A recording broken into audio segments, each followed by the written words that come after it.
sudah tidak asing lagi di telinga kita bahwa kampus yang paling bagus adalah kampus yang akreditasinya paling tinggi.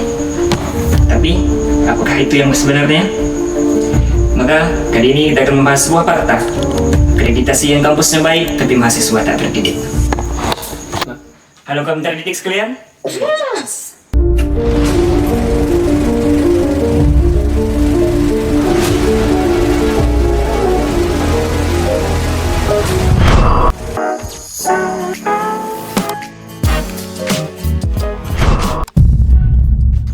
Di sini kita akan berbicara dengan sebuah fakta yang bahwa mengatakan di tahun 2024 30% mahasiswa lulusan dari kampus ternama tidak mendapatkan. Bersama dengan saya Sally Alexandra.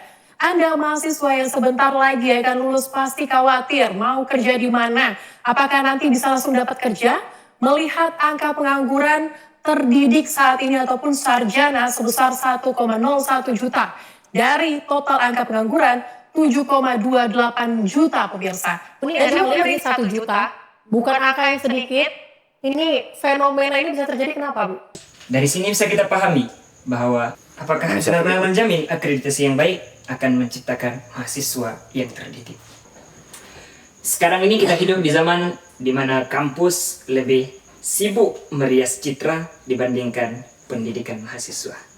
Dapat dibuktikan dengan dosen-dosen yang sibuk rapat dan mempertimbangkan sejauh mana pembangunan kampus kita. Salah satu slogan kampus yang paling sering kita dengar adalah membentuk mahasiswa yang kritis, kreatif, dan inovatif. Faktanya, ketika ada mahasiswa yang bertanya di luar kemampuan dosennya, maka dosen tersebut menganggap bahwa ini adalah ancaman. Ketika ada seorang mahasiswa yang ingin menciptakan sebuah karya, maka dosen akan berkata, ini bukan berjalan sesuai dengan sistem.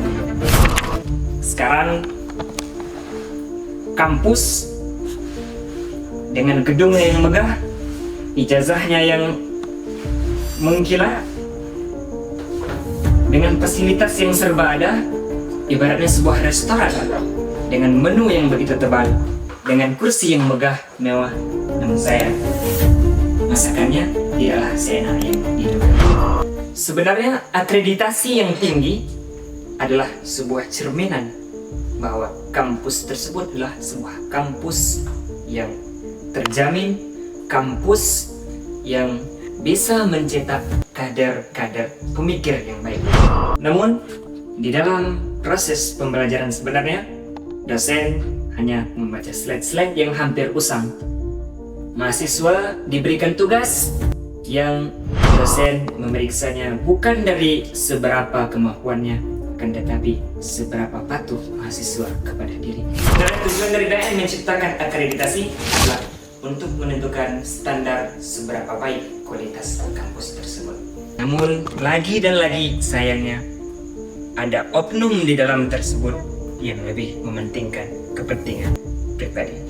Mereka yang berjuang layaknya sebagai seseorang yang benar-benar akan membangkit citra kampus tersebut. Namun di balik semua tersebut tersirat sebuah niat untuk memperkaya diri sendiri. Sebenarnya jika seorang dosen ataupun tenaga pengajar di kampus memang berniat ingin menciptakan sebuah akreditasi yang bagus, diimbangi dengan mahasiswa yang berpendidikan, yang sebenarnya harus dibangun bukanlah citra kampus, melainkan merenovasi bagaimana sistem pembelajaran di kampus. Sebuah perguruan tinggi baru saja mendapat akreditasi unggul dari Badan Akreditasi Perguruan Tinggi. Baliho dengan tulisan besar dipampang di gerbang depan kampus dengan tulisan selamat akreditasi unggul. Media sosial kampus mulai ramai dengan ucapan selamat, mulai dari pejabat hingga investor besar. Namun di balik semua itu ada sebuah masalah mendasar yang belum diselesaikan. Kalian tahu masalah pengangguran di Indonesia itu bukan cuma lapangan pekerjaan yang sedikit. Para pemberi kerja juga bingung nyari orang. Para pencari kerja, bingung nyari kerjaan. Ada yang tahu jawabannya kenapa? Mismatch skill issue.